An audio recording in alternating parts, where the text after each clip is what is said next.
Hello, hello. My name is Kim Ades, and I am the president and founder of Frame of Mind Coaching.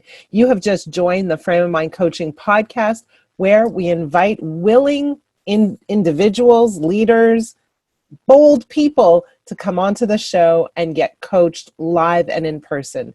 Today, it is my pleasure to introduce to you our guest. Her name is Lauren Boyer, and she is the president of a company called Underscore. Lauren, welcome. Thank you. It's great to be here. So tell us a little bit about you, what you do, what is Underscore.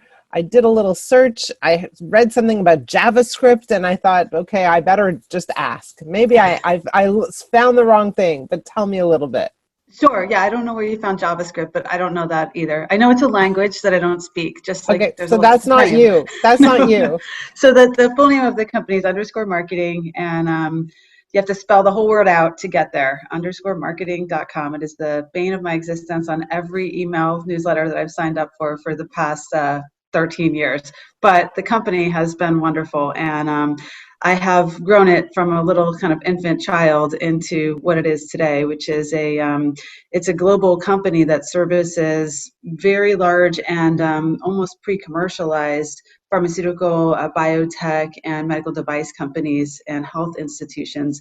And we help them understand when they're trying to reach a certain audience, what they need to do to get to them. So to connect them up with the people that they want to reach most. So if you want to talk to doctors in a specific specialty, there's a way to do that depending upon what you're saying. And if you want to talk to some patient cohort, there's very different nuances in each. So we look across all kinds of media and help them with their investments. Okay, great. So you've been running this business for how long? So I stepped in 2007, and I came in as a junior partner with very, very low equity. Within 2 years, we had, there were three of us. Two of us bought out the third, and I became a 50% equity holder and all of a sudden CEO. So it went from Congratulations. zero to zero to 100 in an overnight kind of thing.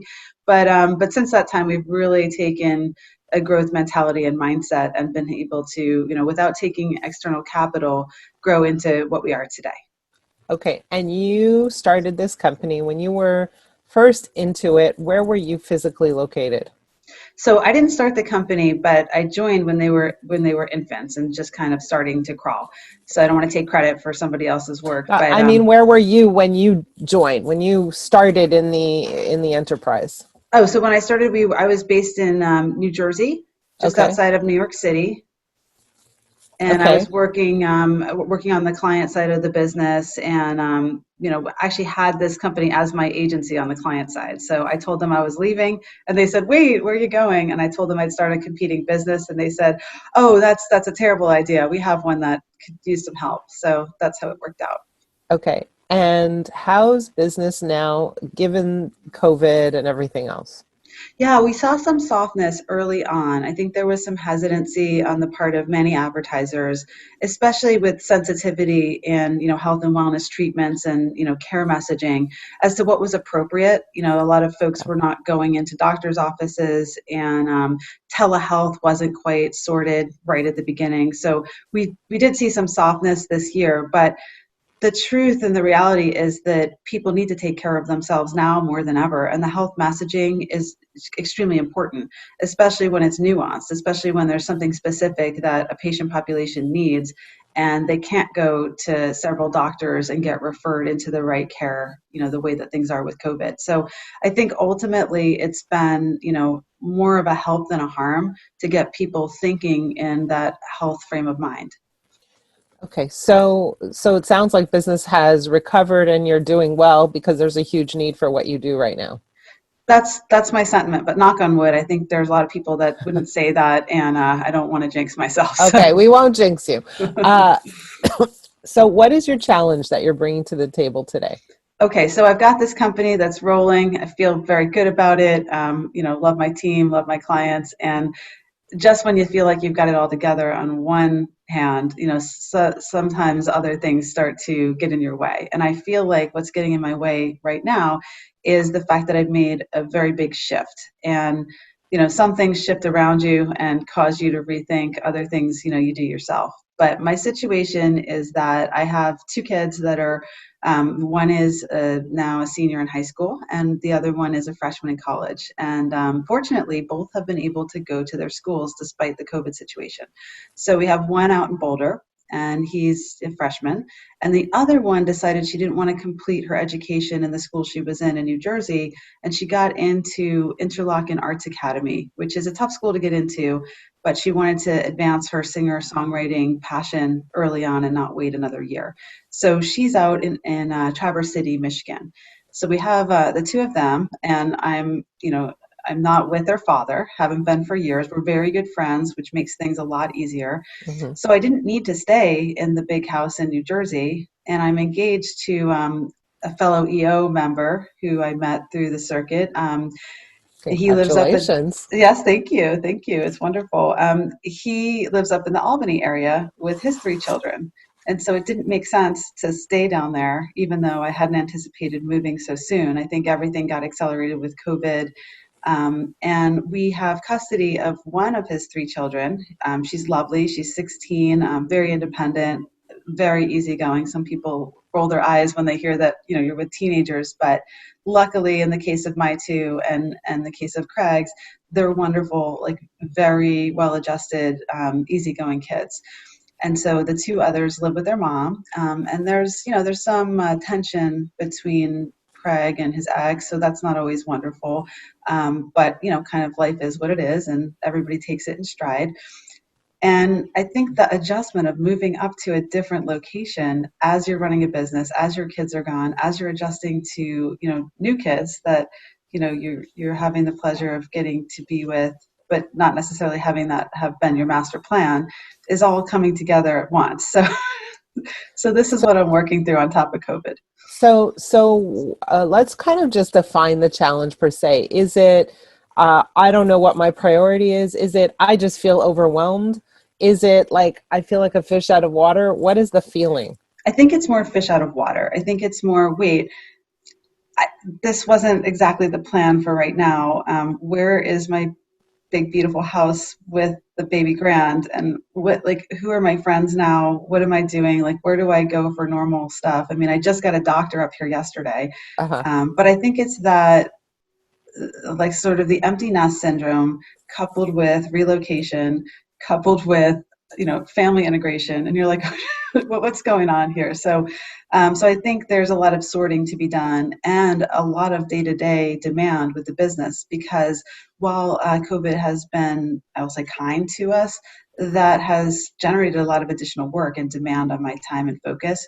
So I don't quite have the ability to pace myself the way I used to, and find ways to take care of myself and cope. So I think that's kind of the general gist of things, is how do I keep all of this change from affecting and impacting what I'm doing with the business? And this is probably a part of a much larger conversation. So let's just try to give you a little bit of relief in the next few minutes. Sure. So it's very interesting because I was married, had two kids, got divorced, got remarried to a man with three kids. And those three kids, he had full-time custody of them. And when we blended our families, at the very, very beginning, my kids were still going back and forth from one house to the other. That slowed down over time, but at the very beginning, I remember being in my house with his kids and kind of feeling like, wait a minute, what happened to my kids? It just felt a little odd. It felt a little off, right? Like, I love his kids, and now it's, many, many, many years later, and his kids are my kids, and it makes no difference. But at the very beginning, I felt displaced even in my own home. Yeah.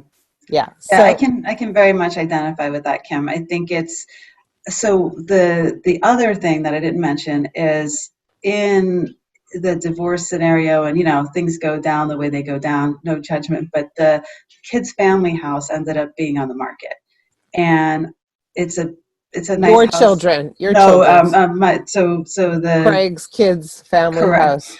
So I bought it. Okay. So to make it even more complicated, I'm now living there, and everybody feels very comfortable here because it's their house.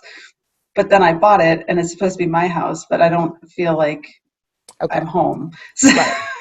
So it's Especially a since strange, yeah, was that their house pre-divorce? correct. Yeah, Okay, so yeah, that's all together, probably the cause of lots of feelings of being not in your environment. right. Right. Yeah, So fish now, out of water. fish out of water. Okay, so now the question becomes, how do you make it your environment? And Mhm. not only how do you make it your environment, how do you make this family your family? And how do you bring Lauren to the table? Because I'm guessing, and you can correct me if I'm wrong, it sounds like Lauren's used to one place and suddenly she's in another place and she's like, hold on a minute, where did I go? I think it's that because I love to travel and I've always bounced around and I've always had, been fortunate to have more than one home. So, have gone down to the beach house when I needed time or, stayed at the main house when I didn't and found ways to travel and, get the space and time that I needed. I think what it is that I'm not in control of who's around me and when it happens and what happens anymore because I was used to everything being what I wanted. I would say nope, we're doing this or we're doing that, and now I don't have any control over much of my day to day. Right. And so there's a few elements, right? The question is, how can you carve out time for yourself on a day-to-day basis because it's for your kind of mental health, your sanity, your well-being? How can you do that even in this environment? Is it that you do need to take yourself out for a bit, even for a drive? Is it that you need to go for a walk? Is it that you need to sit down and journal? I'm a big fan of journaling, and I encourage anybody in front of me to journal because that gives you just a bit of time to like just be on your own and think things through and write down your thoughts and feelings in a safe place and work through them.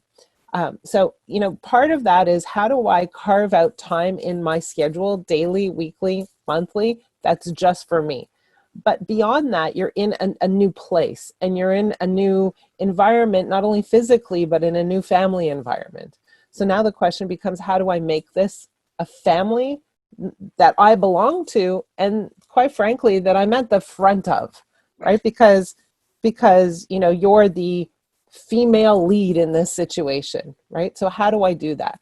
One of the things that we did, and it may be helpful, and I don't know how all of the kids are integrating and getting along or communicating, but we started to create traditions. Call them Kim traditions, family traditions, it doesn't matter. But the minute that we started to insert traditions into the family became bonded and united in a different way. So we were creating something new, something that wasn't before, Mm-hmm. something that was injected with my personality, my values, my view of the world. And then it became our family instead of just two families kind of separately side by side living. Right. And so the question becomes, what traditions can you create? In our house, one of the great traditions is we have family day once a year. Every kid comes together from all their, now they're older too, and they stop what they're doing. They come to the house, they come to Toronto, and everything is turned off. They literally turn off all their social media, all their phones, and we do some activity that one of the kids decides on for that year. But it's like, it goes down in history and they talk about it with all their friends.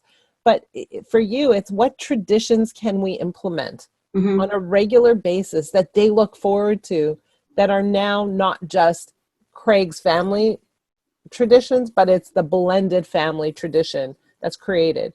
And so, again, I'm guessing for you, you need to be the creator. You need to be the one who puts something in place instead of sliding into someone else's place, Right. Yes. right? And so the question becomes, what can you create? What can you put into place that creates a bonding and a family feel that Mm-hmm. is defined and painted in a way by you, right? So Yeah. those two pieces, it's creating some time for yourself as a mandatory piece of growing your business and of being healthy in a new family environment in a new home. And the other part is, what traditions can I put into place that I can create, where I can have an influence on the experience, the emotional experience of this family, rather than just making yourself fit in to what already pre-exists. Does that I make think that's sense? great. Yeah, I think that's great advice, and I appreciate it. I'm starting to think as we're talking, and I don't have an answer yet, but maybe journaling will help. So, Please, and we can talk more about it. I can give you some journaling prompts. Actually, I'll give you a journaling prompt that I give a lot of people right off the bat is sit down with a piece of paper and a pen or on your computer. And the first question you want to ask is, what do I really, really want? And in your case, you might want specific things for your business. You might want specific things in your relationship. Might want specific things for your blended family together. You might want specific things in your friendships. But so you want to write down, what do I want? And then the second question is, so what's stopping me from having what I really, really want right now? And in that list, you'll find that you'll express unconsciously a bunch of beliefs that are slowing you down, that are getting in your way. You want to look at that and say, does it have to be like this? Can I change it in any way? What's the thinking that's getting in my way? And can I think about this differently? It's a very powerful journaling exercise. And I'll offer it to you and anyone who's listening. If you take the time to do this journaling exercise, question 1, question 2, send it to me, and you and I will schedule a private coaching session to review your answers. So I'm happy to do that with you. I think it's an incredibly powerful exercise. I do that regularly in my own journaling. it sounds great. Yeah. So it sounds intimidating, and it sounds like I'm going to come up with a lot of ways to procrastinate. But I like that there's a prize at the end, that I have a deadline, or not a deadline, but that there's somebody that can keep me accountable for it. So thanks, Kim. And while it may sound intimidating, I will say to you that it's incredibly relieving, right? Like it just lifts up so much weight from your shoulders. So it might be intimidating at face value, but once you're doing it, you're like, wow, I just feel so much lighter now. So I encourage you to do that. Lauren, thanks so much for being on this podcast with us, for sharing your challenge. It sounds like you're going through a hard time, but I feel like it's like the beginning of this massive, wonderful thing that's about to happen for you. If you can allow it and kind of relax into it a little bit.